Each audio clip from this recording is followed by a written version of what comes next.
Roma pasal 8 ayat 5 hingga ayat yang ke-9 berbunyi demikian. Sebab mereka yang hidup menurut daging memikirkan hal-hal yang dari daging. Mereka yang hidup menurut roh memikirkan hal-hal yang dari roh. Karena keinginan daging adalah maut, tetapi keinginan roh adalah hidup dan damai sejahtera. Sebab keinginan daging adalah perseteruan terhadap Allah, karena ia tidak takluk kepada hukum Allah. Hal ini memang tidak mungkin baginya. Mereka yang hidup dalam daging tidak mungkin berkenan kepada Allah. Tetapi kamu tidak hidup dalam daging, melainkan dalam roh. Jika memang roh Allah diam di dalam kamu. Tetapi jika orang tidak memiliki roh Kristus, ia bukan milik Kristus. Tema firman Tuhan yang akan kita renungkan adalah hidup menurut roh atau hidup menurut daging.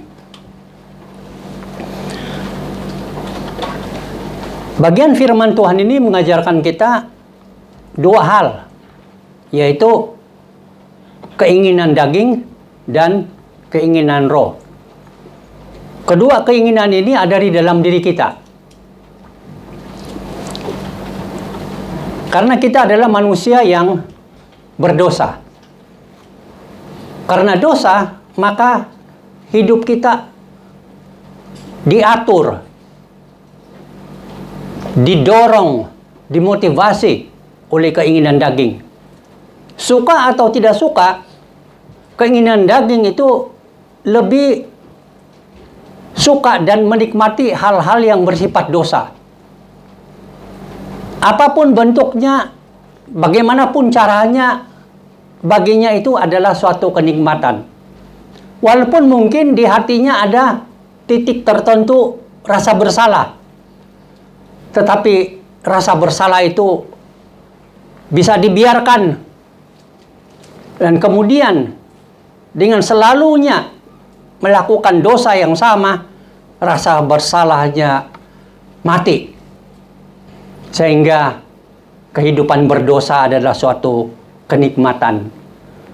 Itulah keinginan daging yang selalu memaksa, mendorong untuk kepentingan diri kita, hidup kita, kedagingan kita. Sementara keinginan roh, bagi kita yang sudah memilih percaya kepada Tuhan dan menerima Yesus menjadi juru selamat dan Tuhan kita, maka roh Allah itu masuk di dalam hati kita. Menjadi meterai, menjadi tanda bahwa kita ini milik Allah selama-lamanya. Jadi setiap kita yang percaya kepada Allah, di dalam Yesus Kristus, ada roh Allah di dalam diri kita. Dan roh Allah ini selalu memberikan kita inspirasi. Bagaimana hidup sebagai seorang Kristen, bagaimana hidup sebagai pengikut Yesus. Itulah sebabnya di saat tertentu saudara diperhadapkan kepada pencobaan, dan di dalam pikiran dan hati saudara itu ada pilihan. Apakah saya mau mengikuti keinginan daging di dalam diri saya yang cenderung berdosa dan melakukan dosa, atau saya mau mengikuti pimpinan keinginan Roh Kudus di dalam diri saya yang memimpin dan memotivasi saya untuk hidup benar sesuai dengan kehendak Tuhan. Ada pilihan suara keinginan daging untuk berdosa atau suara Roh Kudus yang mau kita hidup di dalam kebenaran atau ketaatan kepada Allah. Inilah yang menjadi pergumulan dalam kehidupan kita selama kita hidup di dunia ini. Saudara, keinginan daging itu selalu bertentangan dengan Allah, selalu bertentangan dengan kehendak Allah. Tidak ada satupun dari keinginan daging itu yang sesuai, yang berkenan kepada Allah. Mungkin di dalamnya ada bentuk-bentuk seperti mungkin ada keuntungan yang kita dapat, mungkin ada kenikmatan yang kita dapat. Tetapi kalau hal itu didorong oleh keinginan daging kita atau keinginan berdosa kita, maka keinginan itu tetap dosa dan tidak sesuai, tidak berkenan kepada Allah. Apapun yang kita lakukan, kalau itu didorong oleh keinginan daging, itu hanya membuat kita hidup di dalam dosa.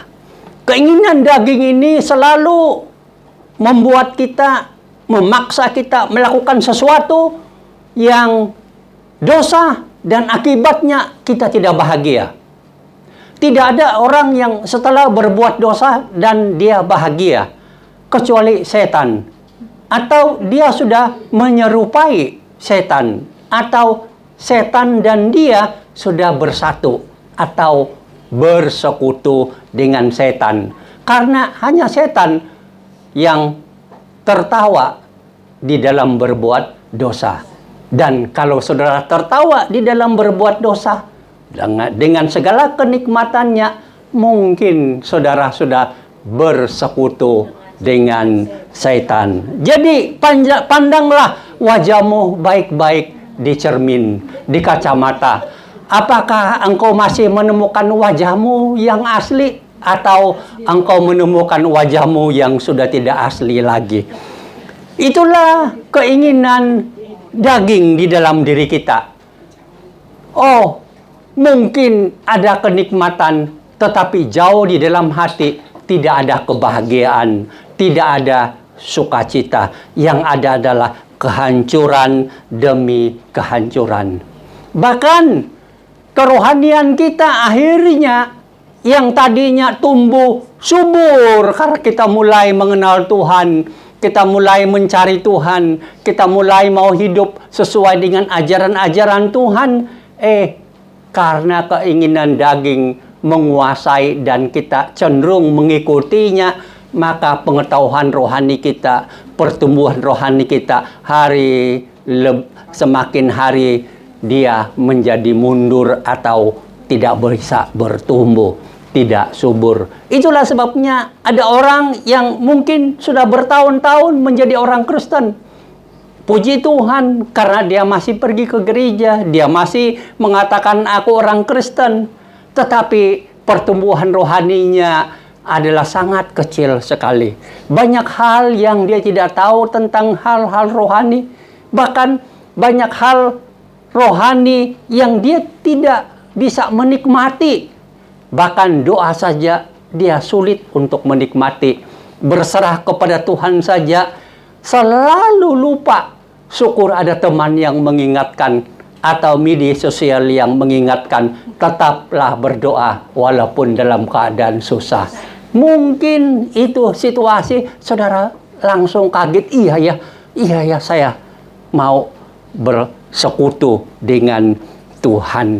Inilah penyebabnya dari kerohanian orang Kristen itu sulit bertumbuh pesat, karena selalu cenderung mengikuti, menaati, ditipu oleh keinginan dagingnya di dalam hidupnya. Saudara sekalian, ingat bahwa tidak ada damai sejahtera di dalam keinginan daging. Yang ada adalah kehancuran demi kehancuran. Bahkan dikatakan kita akhirnya menjadi seteru dengan Allah, bermusuhan dengan Allah. Saudara tahu arti bermusuhan bukan?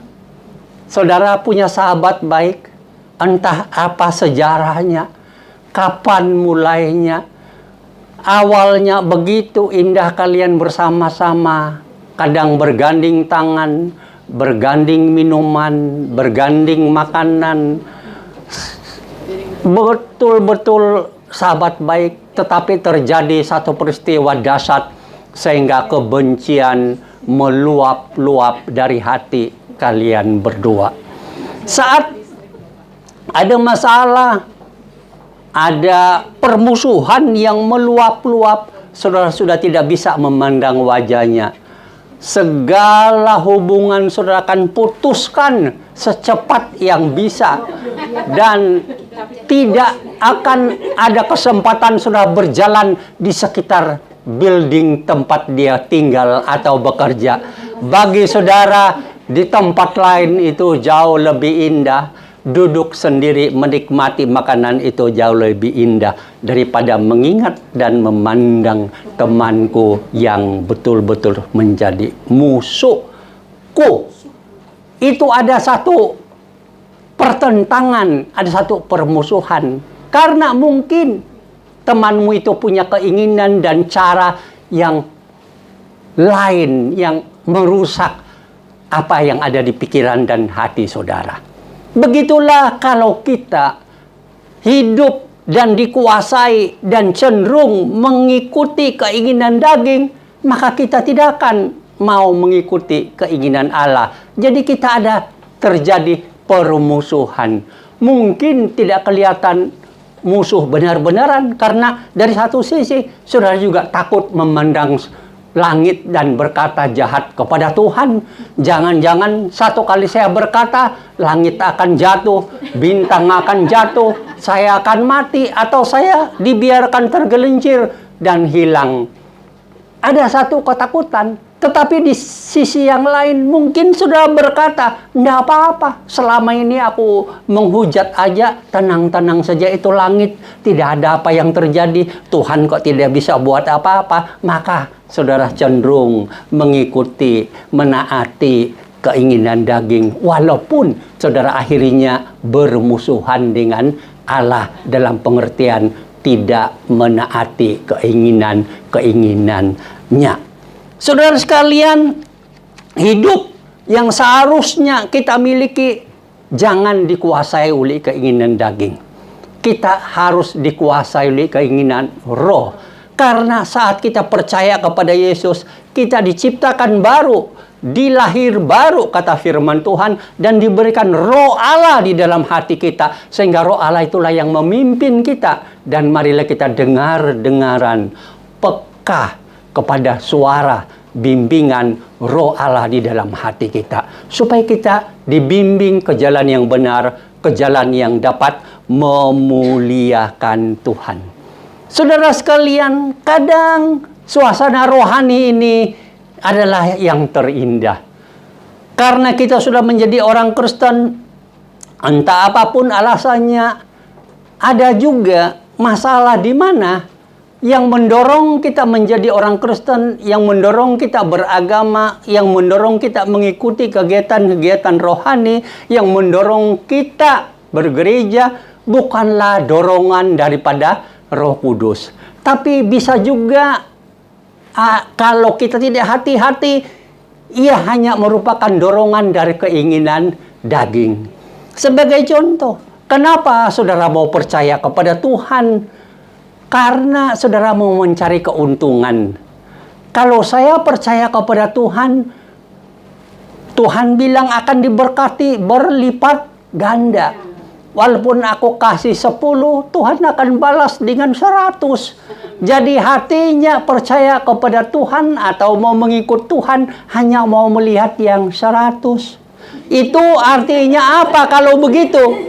Itu adalah keinginan daging, bukan keinginan roh. Kalau keinginan roh, kita percaya Tuhan karena memang kita diciptakan untuk percaya kepada Tuhan, untuk supaya kita diampuni dari segala dosa kita, supaya kita dijadikan manusia baru, supaya kita itu nanti menghembuskan napas terakhir, Tuhan akan mengangkat kita ke surga. Apapun alasan bagi kita, tidak ada yang mengganggu. Aku memilih percaya kepada Tuhan Yesus. Tapi kalau dorongan keinginan daging lain, saudara-saudara. Saudara selalu akan bertanya, kenapa sampai saat ini aku kok tidak diberkati oleh Tuhan? Aku sudah mengajukan permohonan pertama, kedua, ketiga, keempat, kelima, bahkan terlalu banyak permohonanku, terlalu banyak doaku, tapi kok di surga tenang-tenang saja. Tidak ada turun tangan, tidak ada. Katanya Tuhan itu selalu peka dan mendengar dan memelihara. Burung di udara saja dipeliharanya. Tapi kenapa kok doa-doaku ini selalu tidak bisa dijawab? Nah, yang mendorong kita adalah menuntut atau menjadikan alasan percaya Tuhan supaya Tuhan memenuhi apa? Keinginan-keinginan kita. Nah, ini didorong oleh keinginan daging. Tetapi kalau keinginan roh lain, Tuhan mau kasih atau tidak, tidak apa-apa. Aku tetap percaya kepada Tuhan. Aku tidak mempertanyakan Tuhan. Mungkin ada saat-saat kita lemah. Kita bisa tergelincir dan selalu atau bisa jatuh sedikit mempertanyakan Tuhan atau marah sama Tuhan. Tapi pada masa yang sama kita juga disadari, oh aku berdosa ini. Nggak bisa ini kalau ngomong begini sama Tuhan. Jadi saudara mau lihat langit pun malu. Jadi saudara lebih baik tunduk, Tuhan ampuni aku. Aku berdosa. Bahasa aku ini kasar. Seharusnya aku bukan begini. Seharusnya aku memuji Engkau walaupun aku di dalam keadaan yang susah. Memuji Engkau walaupun di dalam keadaan yang sakit dan sebagainya. Karena aku tahu beriman kepada Tuhan itu adalah hal yang benar, yang sesungguhnya begitu. Beriman kepada Tuhan itu menurut bimbingan roh itu seharusnya apapun situasi tetap kepada Tuhan, bukan menuntut dan menuntut. Nah, kalau kita didorong oleh keinginan daging untuk percaya dan beriman kepada Tuhan untuk mendapatkan banyak keuntungan-keuntungan, pada saat kita tidak dapat keuntungan itu, kita ngomel sama Tuhan. Pernah nggak saudara ngomel? Jangan bohong. Ada banyak hati kita itu ngomel sama Tuhan. Selalu kita aduh kenapa. Hati kita itu, keinginan kita itu belum terpenuhi. Tetapi ada juga dalam pengalaman kita minta kepada Tuhan dan Tuhan tidak kasih. Sampai saat ini kok tenang-tenang saja, Tuhan kok tidak memberikan, kita pun senyum-senyum saja. Tidak ada masalah. Tuhan tidak kasih sekarang, Anda apa-apa. Mungkin besok, kalau besok pun tidak apa-apa. Nah, ini kan kita percaya kepada Tuhan bukan didorong oleh keinginan daging, tapi didorong oleh pimpinan Roh Kudus. Bagi kita, pimpinan Roh Kudus itu adalah yang paling penting. Berhati-hatilah apa yang memotivasi saudara percaya kepada Tuhan. Mencari keuntungan atau karena saudara mengenal Tuhan Yesus mengampuni dosamu, Tuhan Yesus menulis namamu di dalam kerajaan surga dan menyediakan surga bagimu. Itu yang paling penting. Ingat, kenapa saya percaya Yesus? Dia mengampuni dosaku. Kenapa saya percaya kepada Yesus? Dia menyediakan tempat bagiku di surga. Pengampunan dosa dan tempat di surga tidak bisa diberikan oleh apapun dan siapapun di dunia ini, hanya di dalam Yesus Kristus. Ini yang membuat kita itu, Yesus itu terutama. Kenapa? Itu tidak bisa dibeli dengan uang, itu tidak bisa dibeli dengan harta. Itu hanya dapat didapat pada saat percaya kepada Yesus. Saat Roh Kudus, keinginan Roh Kudus kita taati, oh, kita ada kebahagiaan yang sejati. Kita ada sukacita yang sejati. Kita ada damai sejahtera yang sejati.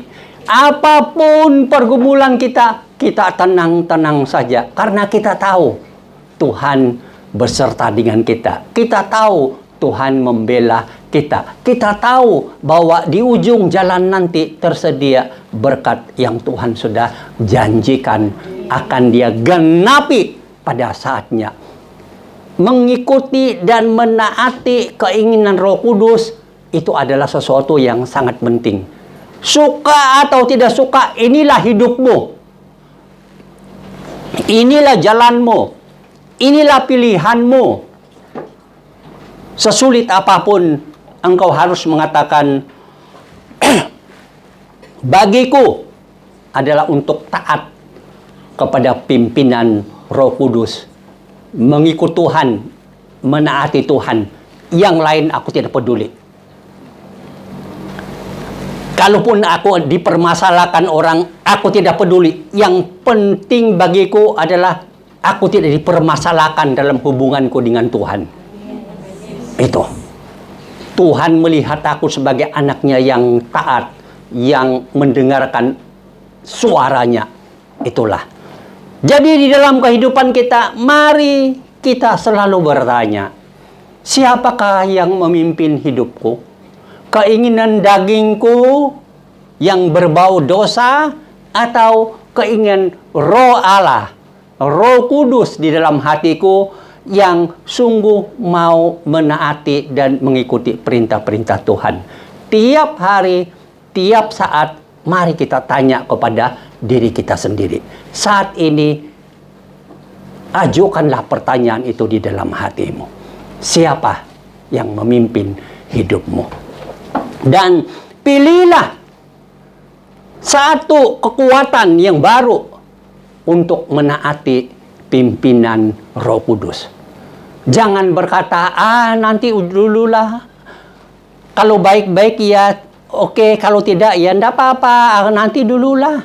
Saudara harus ada satu keputusan untuk memilih tujuan yang benar, tujuan yang kudus, untuk menaati suara Roh Kudus atau suara Allah di dalam dirimu dan mengikuti ajarannya. Bayangkan kalau saudara adalah seorang pelaut yang mau berangkat ke suatu tempat. Dan saudara tentu ada tujuan, bukan? Saya mau ke titik A, karena di titik A aku bisa mendapatkan banyak ikan. Aku mau ke titik B, karena di situ aku ada tujuan untuk bertemu dengan keluargaku. Atau sampai kepada tempat pekerjaanku. Itu ada tujuan yang jelas. Saudara tidak bilang, ya aku naik perahu sajalah, bagaimana nantilah. Saudara muter-muter di laut, tidak tahu kemana, akhirnya tenggelam.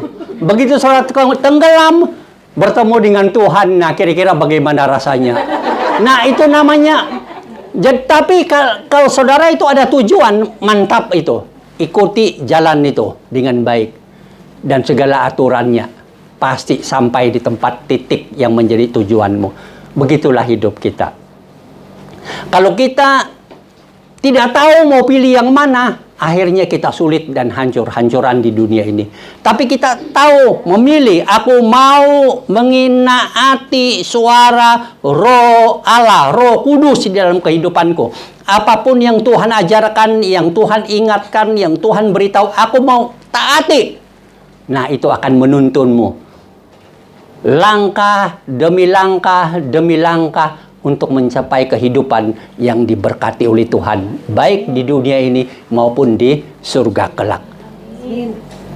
Jadi pilih mau taati yang mana, keinginan dagingmu atau keinginan roh.